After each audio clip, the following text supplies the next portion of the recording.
quiero comentarles que ha llegado al, al chat de la hora de la patria grande nuestra siguiente invitada. Se trata de Auralili Escobar, guatemalteca, pertenece al partido Unidad Revolucionaria Nacional Guatemalteca, Movimiento Amplio de Izquierda, URNG Maíz, muy hermoso este nombre. Es una parlamentaria que también está activando a nivel del Parlamento Centroamericano, pertenece adicionalmente a la Comisión de Asuntos Políticos, de Seguridad y de Derechos del Foro Eurolat, que es una institución de consulta creada en 2006 con 150 miembros, parte de ellos de la Unión Europea y el resto de los distintos parlamentos centroamericanos. Voy a dejar con ustedes a Santiago para que introduzca a nuestra siguiente invitada. Bueno, ahora también es secretaria general adjunta de esa fuerza política que mencionaste y encargada de las relaciones internacionales. Hola, Aura, ¿cómo estás? Hola, hola, ¿sí me escuchan? Es que no puedo abrir mi cámara, no sé, tengo una dificultad ahí técnica que no puedo abrir Sí, mi no cámara, importa, no importa, se pero, escucha. pero sí me Trata de hablar un escuchan. poquito más fuerte, pero se escucha. Ah, muchas gracias, muchas gracias. Bienvenida, Aura. Te saluda Gerardo González desde Venezuela. Buenos Bueno, días, Gerardo, mucho gusto, aquí presente. Un placer, compañero. bien, Igual. queríamos saber que nos cuentes eh, cómo está la correlación de fuerzas en Guatemala, qué gobierno es, qué posibilidades tienen en una próxima elección presidencial y bueno, cuál es el problema fundamental de las grandes mayorías populares hoy aquí en Guatemala. Bueno, como ustedes decían en la introducción, yo formo parte, pues soy secretaria general adjunta y secretaria de Relaciones Internacionales de mi partido, la Unidad Revolucionaria Nacional Guatemalteca. Debo decir que mi partido, bueno, fue inscrito eh, en 1998, en el mes de diciembre. Es la primera vez que un partido de izquierda, y bueno, de izquierda y un partido revolucionario participa en una contienda electoral en Guatemala. En 1995 hubo un intento de participación de la izquierda eh, con una organización o con un partido que en su momento se llamó Frente Democrático Nueva Guatemala. En aquel tiempo estábamos nosotros todavía en guerra en Guatemala, todavía no se había firmado la paz que se firmó el 29 de diciembre de 1996. Entonces, en esa ocasión participamos no como URNG, sino como Frente Democrático Nueva Guatemala, y es hasta después de la firma de la paz, hasta en 98, que somos nosotros inscritos y participamos por primera vez ya en 2009, empezamos todo el recorrido ya participando en elecciones y bueno, no hemos tenido un resultado muy importante porque, bueno, Guatemala es un país que se caracteriza por tener una oligarquía, una burguesía muy conservadora, anticomunista, ultraderecha y en Guatemala cada 4 años, que son las elecciones presidenciales, cada 4 años, bueno, en el mismo evento electoral se elige no solamente presidente y vicepresidente, también se elige legisladores para el Congreso de la República y alcaldes municipales.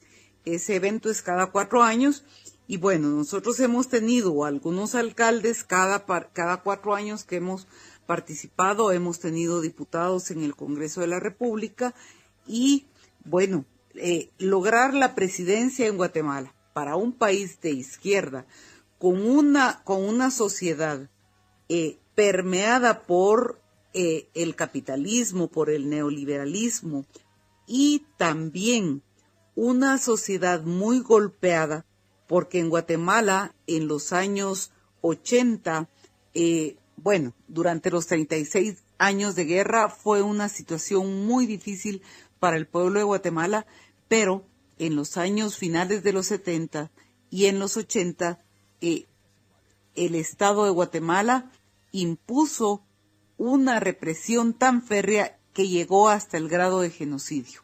Se dieron en Guatemala unas masacres muy cruentas. Después de la firma de la paz, dentro de los acuerdos de paz, se estableció una comisión de la verdad, que para Guatemala se llamó Memorias del Silencio. Se emitió un dictamen, un informe muy importante, una investigación muy importante, en la que participó incluso Naciones Unidas también, y se determinó que el Estado de Guatemala violó los derechos humanos en Guatemala en un 93%. Se determinó que la guerrilla también tuvo una participación en la violación, pero se determinó un 3% para la guerrilla, o sea, un porcentaje muy amplio en cuanto a la participación en violación a los derechos humanos por parte del Estado, y se definió en ese informe que en Guatemala hubo genocidio. Entonces, esa situación ha dejado un tejido social muy roto, una sociedad muy golpeada, con un miedo que no termina de pasar. O sea, algo similar a lo que ha sucedido en Argentina, lo que ha sucedido en Chile, lo que ha sucedido en otros países de nuestro continente, un terror de Estado tan férreo que las sociedades todavía no logran recomponerse, no logran recuperarse social, psicológicamente, y no, o sea, hay todavía mucho temor de votar por un partido de izquierda. Hay mucho temor. Siempre, cada 4 años, empieza todo un periodo previo a las elecciones, un periodo muy violento, como para anunciarle a la gente, bueno, si votas para la izquierda, la violencia empieza de nuevo, la represión te va a volver a tocar. Entonces, la gente va a las urnas con mucho temor de votar, y sucede, hemos dicho incluso que sucede lo del el síndrome de Estocolmo, que incluso la gente ha llegado a votar por quienes ejercieron ese poder y esa represión del Estado tan férrea. Han llegado a votar incluso Efraín Ríos Montt, que fue el presidente que estuvo en el poder durante esas masacres tan cruentas que hubo. Llegó su partido a ganar una elección con una cantidad enorme de votos, de verdad, de manera sorprendente para nosotros, pero bueno, nos explicamos que pues esa situación de terror que todavía vive nuestra población todavía está muy fuerte, y cuesta mucho. Ahora, te quería preguntar, ¿y las organizaciones sindicales y organizaciones sociales existen, son pequeñas, están muy burocratizadas? ¿Cómo es la situación? Sí, bueno, en los años 70, principio de los 80, hubo, desde los años 60, luego del golpe, porque recordemos también que en Guatemala hubo una revolución democrático-burguesa en 1944.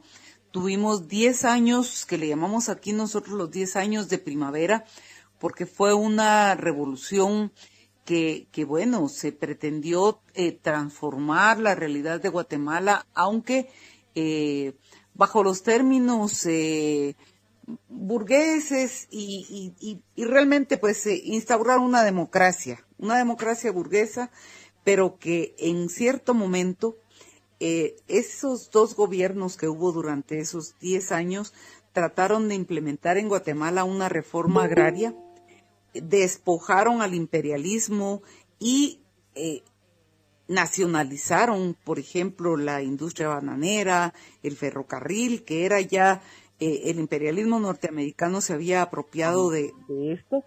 Y en ese periodo de 1944 al 54 hubo expropiación al imperialismo y, por supuesto, el imperialismo no se quedó quieto, se alió con la burguesía nacional, con la oligarquía guatemalteca, y en 1954 hay un golpe de Estado, una intervención norteamericana, bombardeos, ingresaron con aviones e instauraron un gobierno militar muy adepto pues muy al imperialismo, muy aliado del imperialismo. Y a partir de entonces pues en Guatemala los sindicatos que en ese periodo del 1944 al 54 los sindicatos habían tenido un auge muy fuerte, volvió la represión, pero bueno, después hubo un auge también. Bueno, en Guatemala no hay una industria muy fuerte, hay muy poca industria. Guatemala es un país principalmente agrario, un país principalmente campesino, donde pues las fuerzas productivas no se han desarrollado, nosotros decimos un país precapitalista, y el campesinado es lo más fuerte, ¿verdad? Tenemos una población fundamentalmente campesina, indígena. Tenemos, aunque las estadísticas oficiales declaran un 40% de población indígena, en realidad en Guatemala hay mucho más del 60-70% de población indígena y campesina, y ha habido organizaciones campesinas muy fuertes. También, a pesar de haber una poca industrialización, ha habido sindicatos muy fuertes, pero que fueron también muy reprimidos. Bien, Aura, asesinados. te vamos a volver a invitar dentro de 2-3 semanas para que nos sigas contando la historia de Guatemala, porque de América, a veces lo que menos conocemos de América somos los otros países latinoamericanos. Conocemos muy poco de los países que son nuestros hermanos.